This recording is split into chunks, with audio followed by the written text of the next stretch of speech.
ओम नमः शिवाय। आज हम शिव महापुराण का उमा संगीता का 42वां अध्याय पढ़ेंगे। उससे पहले हमने पिछले अध्याय में पढ़ा था सगातक राजाओं का वर्णन, वसत्व वंशियों राजा का वर्णन, श्राद्ध कल्प और पितरों का प्रभाव, सात व्याघ पुत्र। हम पढ़ेंगे 42वां अध्याय पितरों का प्रभाव। भीष्म पितामह बोले, हे मार्कंडेय जी, आगे की कथा भी मुझ पर कृपा करके मुझे सुनाइए। तब उनकी जिज्ञासा शांत करने के लिए मार्कंडेय जी बोले, तब उन सातों पक्षियों ने खाना पीना सब छोड़ दिया। वे सिर्फ जल और वायु ही ग्रहण करते थे। उधर राजा रानी भी अपने राज्य में चले गए। वहां जाकर राजा ने अपना राज्य अपने पुत्र अनूप को सौंप दिया। स्वयं राजा रानी को साथ लेकर पुनः उसी वन में आकर साधारण मुनियों वाला जीवन जीने लगा। धीरे धीरे उन सातों पक्षियों का शरीर क्षीण होने लगा। कुछ समय बाद वे मृत्यु को प्राप्त हुए। दूसरा जन्म उन्हें कपिल्य नगरी में प्राप्त हुआ। उनमें से एक का नाम ब्रह्मादंत हुआ। वो पाप रहित हो गया और उसे राजा ने अपना सारा राजपाट सौंप दिया एवं स्वयं परम गति प्राप्त की। दो अन्य पंचाल एवं पुंडरीक मंदिर के पुजारी बने। बचे हुए चार पक्षियों का जन्म एक दरिद्र ब्राह्मण परिवार में हुआ। वे चारों वेदों और शास्त्रों के ज्ञाता थे। भगवान शिव में उनकी असीम श्रद्धा भक्ति थी। उनके चरणों की भक्ति में उन्होंने मुक्ति एवं ज्ञान प्राप्त कर शिवलोक प्राप्त किया। 43वां अध्याय आचार्य पूजन का नियम। सैनक जी बोले, हे सूत जी, अब आप मुझ पर कृपा करके मुझे आचार्य की पूजन की उत्तम विधि बताइए। साथ ही ग्रंथ सुनने के बाद मनुष्य गण के कर्तव्य के बारे में भी विस्तार से बताइए। सैनक जी की प्रार्थना सुनकर सूत जी ने बताना प्रारंभ किया। सूत जी बोले, हे मुनिवर, किसी को भी शिव पुराण एवं महाग्रंथ सुनने के पश्चात आचार्य का पूजन करना अति आवश्यक माना गया है। आचार्य का श्रद्धा भाव से पूजन करने के पश्चात उसे सामर्थ्य के अनुसार दान अवश्य ही देना चाहिए। शिव पुराण का श्रवण करने के पश्चात त्रिलोकीनाथ भगवान शिव का पूजन करके ब्राह्मण आचार्य को बछड़े वाली गाय का दान करे। जिस स्वर्ण के आसन पर पुराण को स्थापित करे उसे भी विनम्रता पूर्वक आचार्य को समर्पित करे। इस प्रकार वह बंधन मुक्त हो जाता है। पुराण वक्ता को महात्मा माना जाता है। उन्हें राज्य, घोड़ा, हाथी, गांव आदि उत्तम एवं उपयुक्त वस्तुएं तथा शक्ति और सामर्थ्य के अनुसार दान देने से कल्याण होता है। इस पवित्र शिव पुराण नामक ग्रंथ को सुनने से समस्त अभिष्ट फलों की प्राप्ति होती है। 44वां अध्याय व्यास जी का जन्म। सैनक जी बोले, हे सूत जी, आप मुझे मुनि वेद व्यास के जन्म की कथा सुनाइए। तब सैनक जी के प्रश्न का उत्तर देते हुए सूत जी बोले, हे सैनक जी, एक दिन की बात है। पशुवर जी तीर्थ यात्रा करते हुए यमुना तट पर आए। उस समय मल्हार भोजन कर रहा था, इसीलिए उसने अपनी पुत्री मत्स्यगंधा को उन्हें नाव द्वारा यमुना पार कराने का आदेश दिया। मत्स्यगंधा पराशर जी को नाव से यमुना पार ले जा रही थी। उसकी सुंदरता देखकर पराशर जी उस पर मोहित हो गए। जैसे ही उन्होंने यमुना पार की, पराशर मुनि ने उसका हाथ पकड़ लिया। तब मत्स्यगंधा ने मुनीश्वर से कहा कि आप रात का इंतजार करें। पराशर जी ने अपने योग से दिन को रात कर दिया। दोनों का मिलन हुआ, परंतु मत्स्यगंधा चिंतित थी। तब पराशर जी ने उससे वर मांगने को कहा। मत्स्यगंधा बोली, मुनिवर, मेरे इस कर्म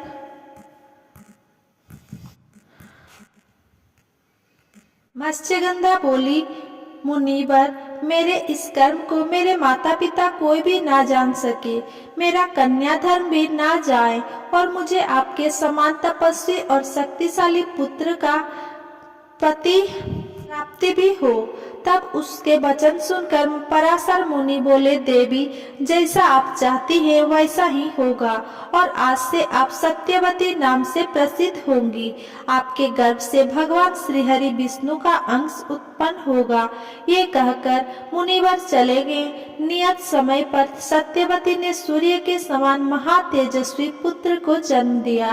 पुत्र माता की आज्ञा लेकर तपस्या करने चला गया और जाते समय उसने माता से कहा कि कोई भी कष्ट पड़ने पर मुझे अवश्य याद करना। सत्यवती अपने घर लौट आई। व्यास जी तपस्या में लीन हो गए। वेदों की शाखाओं का अध्ययन करने से वे वेद व्यास के नाम से प्रसिद्ध हुए। फिर वो तीर्थ स्थानों का भ्रमण के लिए निकल पड़े। एक बार शिवलिंग का दर्शन करने के पश्चात उनके मन में विचार आया कि कोई ऐसा सिद्धिदायक लिंग हो जिसकी आराधना और भक्ति करने से सब विद्याएं प्राप्त हो जाएं और अभीष्ट फलों की प्राप्ति हो। यही सोचकर वे ध्यान मग्न हो गए। तभी उन्हें ज्ञात हुआ कि धर्म, अर्थ, काम और मोक्ष देने वाले अति मुक्त महाक्षेत्र में मध्येश्वर लिंग स्थित थे। वेदव्यास जी ने गंगा में स्नान करके व्रत आरंभ कर दिया। उन्होंने भोजन त्याग दिया। वे पहले फलाहारी रहकर पूजन करने लगे। फिर उन्होंने सिर्फ जल ही ग्रहण किया। फिर उन्होंने सिर्फ हवा को ग्रहण करते हुए अपना पूजन आरंभ किया। तत्पश्चात उन्होंने निराहारी रहकर भगवान शिव की उत्तम तपस्या की। उनकी इस दुस्सह साधना से शिव जी प्रसन्न हुए और वेदव्यास जी को दर्शन दिया। देवादिदेव महादेव जी को साक्षात अपने सामने पाकर वेदव्यास जी उनकी स्तुति करने लगे। वे बोले, हे देवादिदेव कल्याणकारी शिव, आप मन और वाणी से अगोचर है। वेद भी आपकी महिमा को पूर्ण रूप से नहीं जानते। आप ही सृष्टि के रचना करता, पालन करता और संहार करता है। हे सर्वशक्तिमान ईश्वर, आप ही जन्म, मरण, देश, कुल आदि से रहित है। आप ही त्रिलोक के स्वामी हैं। इस प्रकार व्यास जी ने शिव जी की स्तुति की। प्रसन्न होकर शिव जी बोले, हे व्यास जी, तुम मनचाहा वर मांगो। तब व्यास जी बोले, स्वामी, आप तो सर्वज्ञ सर्वेश्वर है, आपसे कुछ भी छिपा नहीं है।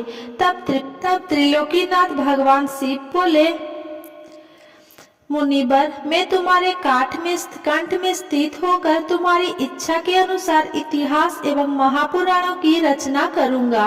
तुम्हारे द्वारा प्रयोग में लाए गए स्तुति अष्टक का जो भी शिवलिंग के सामने बैठकर एक वर्ष तक तीनों कालों में मेरी स्तुति करेगा, उसकी सभी मनोकामनाएं अवश्य पूर्ण होंगी।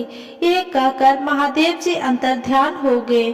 भगवान शिव की कृपा से वेदव्यास जी ने ब्रह्मा, पद्मा, विष्णु, शिव, भागवत, भविष्य, नारद, मार्कंडेय, अग्नि, ब्रह्मवैवर्त, लिंगवराह, कूर्म, मत्स्य, गरुड़, वामन, ब्रह्मांड आदि 18 महापुराण की रचना की।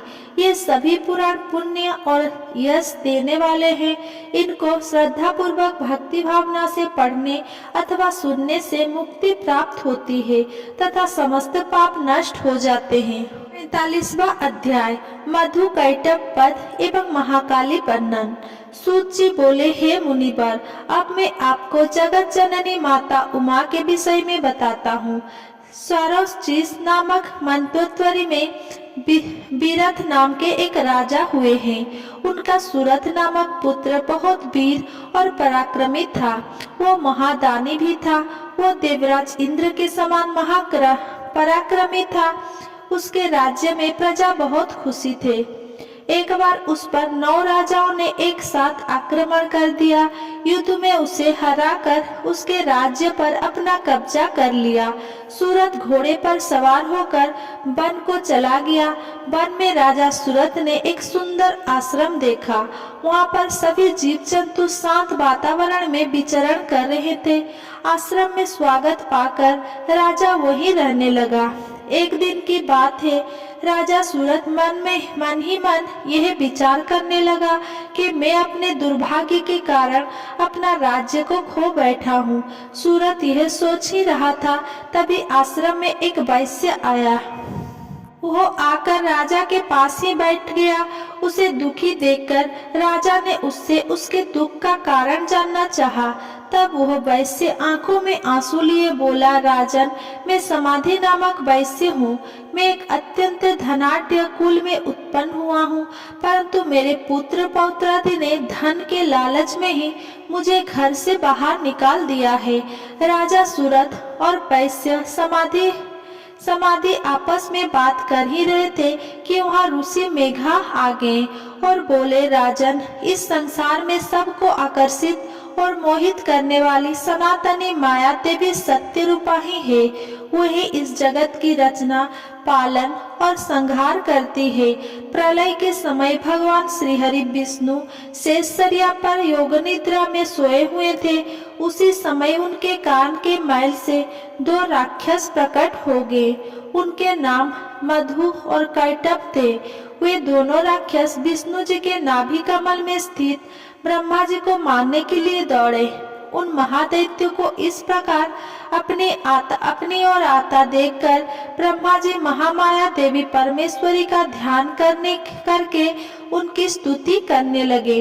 वे बोले, हे महामाया, हे शरणागतों की रक्षा करने वाली देवी, इन महादैत्यों से मेरी रक्षा कीजिए। मैं आपको बारंबार प्रणाम करता हूँ। आप मधु कैटभ दोनों दैत्यों को मोहित करें और नारायण श्री हरि विष्णु को जगाकर मेरी रक्षा करें। इस प्रकार ब्रह्मा जी की स्तुति एवं प्रार्थना सुनकर महामाया देवी फाल्गुन माह की शुक्ल पक्ष की द्वादशी को प्रकट होकर संसार में महाकाली नाम से जगत प्रसिद्ध हुई। तभी देवी ने ब्रह्मा जी की प्राण रक्षा का आश्वासन दिया। योग माया के रूप में वे विष्णु जी के नेत्रों से बाहर आई तो विष्णु जी जाग गए। उन दैत्यों को देखकर क्रोधित श्रीहरि उन्हें मारने दौड़े। तब वे बोले, हमारा वध आप वहीं पर कर पाएंगे जहाँ पृथ्वी पर जल नहीं हो। तब भगवान विष्णु ने मधु और कैटभ नामक दोनों महादैत्यों को अपनी जंघाओं पर लिटाकर अपने सुदर्शन चक्र से उनका सिर काटकर ब्रह्मा जी की रक्षा की। 46वां अध्याय, महालक्ष्मी अवतार। ऋषि बोले, दैत्यों के कुल में जन्म महादैत्य रंभासुर का महिषासुर नामक पुत्र महावीर और पराक्रमी था। उसने समस्त देवताओं को युद्ध में परास्त करके स्वर्ग पर अपना अधिकार स्थापित कर लिया। तब सभी देवता दुखी होकर ब्रह्मा जी और विष्णु जी को अपने साथ लेकर भगवान शिव के पास पहुँचे। उन्होंने भगवान शिव को सारी बातें विस्तार पूर्वक सुनाई। सारी कथा सुनने के उपरांत क्रोधित भगवान शिव की आंखों और मुख से एक दैत्य तेज उत्पन्न हुआ। उस तेज में सब देवताओं ने अपना अपना तेज मिलाया, जिससे देवी महामाया जगदम्बा का प्रादुर्भाव हुआ। उन्हें देखकर देवताओं की प्रसन्नता की कोई सीमा न रही। सबने देवी को अनेक आयुध एवं आभूषण भेंट किए। ब्रह्मा जी, विष्णु और शिव जी सहित समस्त देवताओं की अनेकों शक्तियां ग्रहण करने के पश्चात देवी ने जोर का अट्टहास और गर्जना की। देवी की गर्जना से धरती, आकाश और पाताल गूंज गए। उस गर्जना को सुनकर देव शत्रु दैत्यों ने अपने अपने हथियार उठा लिए। देखते ही देखते देवी जगदम्बा दैत्यों से युद्ध करने पहुंच गई। दैत्यों और देवी के बीच घोर संग्राम होने लगा। देवी जगदम्बा ने शूल, शक्ति, तोमर आदि शस्त्रों से लाखों दैत्यों का विनाश कर दिया। पराक्रमी देवी को देखकर दैत्य सेना भयभीत होकर इधर उधर भागने लगी। तब महिषासुर ने आकर देवी जगदम्बा को ललकारा। उसने तलवार लेकर देवी के वाहन सिंह पर आक्रमण कर दिया। अपनी सिंह पर आई इस विपत्ति को देखकर देवी ने अपना पास महिषासुर पर फेंका। अपनी ओर आते पासों को देखकर महिषासुर ने महिष का रूप त्याग कर सिंह का रूप धारण कर लिया।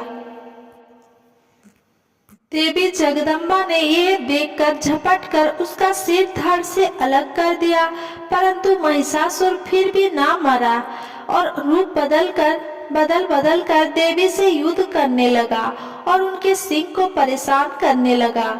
इस प्रकार देवी और महिषासुर का युद्ध बहुत लंबे समय तक चलता रहा। उनके इस भयानक युद्ध से पूरा त्रिलोक कांप उठा, सारे जीव जंतु दुखी हो गए। तब देवी उछलकर महिषासुर पर चढ़ गई। उन्होंने अपने पैरों से महिषासुर को कुचल दिया और अपने त्रिशूल से उसकी चिन्ह काट दी। इस प्रकार देवी जगदम्बा ने महिषासुर का वध कर त्रिलोक को उसके आतंक से मुक्ति दिलाई। सभी देवता हर्षित होकर देवी की स्तुति करने लगे। सारी दिशाओं से पुष्प वर्षा होने लगी। 47वां अध्याय धूम्रलोचन, चंडमुंड और रक्तबीज का वध। ऋषि बोले, शुंभ और निशुंभ नामक दोनों पराक्रमी दैत्यों ने अपने अत्याचारों से पूरे चराचर जगत को दुखी कर दिया। सभी जीव जंतु, मनुष्य गणों एवं देवता उसके अत्याचारों से परेशान हो चुके थे। तब देवता अत्यंत परेशान होकर हिमालय पर श्री पार्वती जी की शरण में आए गए और देवी की स्तुति करने लगे। वे बोले, हे कल्याणकारी देवी भवानी, हम सब आपकी शरण में आए हैं। मातेश्वरी, हमारी रक्षा कीजिए। शुंभ निशुंभ के आतंक एवं अत्याचारों से त्रिलोक को मुक्त कराइए। देवताओं की स्तुति सुनकर देवी ने अपने शरीर में से देवताओं की स्तुति से देवी ने अपने शरीर से एक तेज उत्पन्न किया और एक कुमारिका प्रकट हुई। सब देवताओं ने हाथ जोड़कर और सिर झुकाकर देवी की स्तुति की। तब पार्वती जी बोले, देवगण, मेरे कोष से निकलने के कारण ये कौसुकी नाम से प्रसिद्ध होंगी और मातंगी नाम से जगत प्रसिद्ध होंगी। यह कहकर देवी अंतर्ध्यान हो गई और देवता अपने स्थान को लौट गए। देवी कौसुकी वही हिमालय की गुफा में रहने लगी। एक दिन शुंभ निशुंभ से सब सेवकों ने उन्हें देख लिया। तब उन्होंने जाकर शुंभ निशुंभ से उसके रूप सौंदर्य की प्रशंसा की और कहा कि वे तो नारियों में रत्न है, उसे आपके महल की शोभा बढ़ानी चाहिए। तब देवी की प्रशंसा सुनकर शुंभ निशुंभ ने अपना दूतों वहां भेजा। तब दूतों ने जाकर देवी से कहा, मेरे स्वामी शुंभ निशुंभ आपके रूप की प्रशंसा सुनकर आपसे विवाह करना चाहते हैं। उन्होंने विवाह का प्रस्ताव लेकर ही मुझे यहाँ पर भेजा है। दूत की बात सुनकर देवी बोली, दूत, जाकर तुम अपने स्वामियों से कहो कि मैंने यह प्रतिज्ञा रखी है कि जो भी मुझे युद्ध में परास्त कर देगा मैं उसी से विवाह करूंगा। अपने स्वामियों से कहो आकर मुझसे युद्ध करें और मुझे हराकर मुझे अपने साथ ले जाएं। दूत ने शुंभ निशुंभ को सारी बातें से अवगत कराया। सारी बातें सुनकर शुंभ और निशुंभ क्रोधित हो गए। उन्होंने अपने सेनापति धूम्रलोचन को आदेश दिया कि तुम उस नारी को यहाँ लेकर आओ। यदि वह प्यार से ना आए तो जबरदस्ती उसे उठा लाना। अपने स्वामी की आज्ञा पाकर धूम्रलोचन हिमालय पर्वत पर देवी को लेने पहुंचा। तब देवी को उसकी ने चलने से मना किया तो वह देवी पर शस्त्र लेकर झपटा। देवी ने उसे भस्म कर दिया और सिंह ने दैत्य सेना को तितर बितर कर दिया। जब शुंभ निशुंभ को धूम्रलोचन के मारे जाने का समाचार मिला तो वे गुस्से से भर गए। उन्होंने चंडमुंड और रक्तबीज का देवी को लाने वहां भेजा और आदेश दिया कि यदि वो ना आए तो उनका वध कर देना। वे दैत्य देवी के पास गए और बोले, सुंदरी, तुम प्रेम पूर्वक शुंभ निशुंभ में से किसी को भी अपना पति बना लो और खुशी से राज्य करो। ये सुनकर देवी बोली, हे दैत्यो, मैं तो सूक्ष्म प्रकृति हूँ। ब्रह्मा विष्णु सहित सभी देवता मेरी आराधना और स्तुति करते हैं। यदि तुम में शक्ति है तो मुझे युद्ध में हराकर जहाँ चाहो ले जा सकते हो। देवी, यदि आप ऐसा ही चाहती हो तो ठीक है। ये कहकर दैत्य ने देवी पर बाणों की वर्षा करनी शुरू कर दी। तब क्रोधित देवी ने अपने खड्ग से चंडमुंड और रक्तबीज का वध कर दिया। अगर मेरा ये वीडियो आपको पसंद आया हो तो मेरा वीडियो को लाइक कमेंट शेयर करें एंड मेरा चैनल को सब्सक्राइब करें।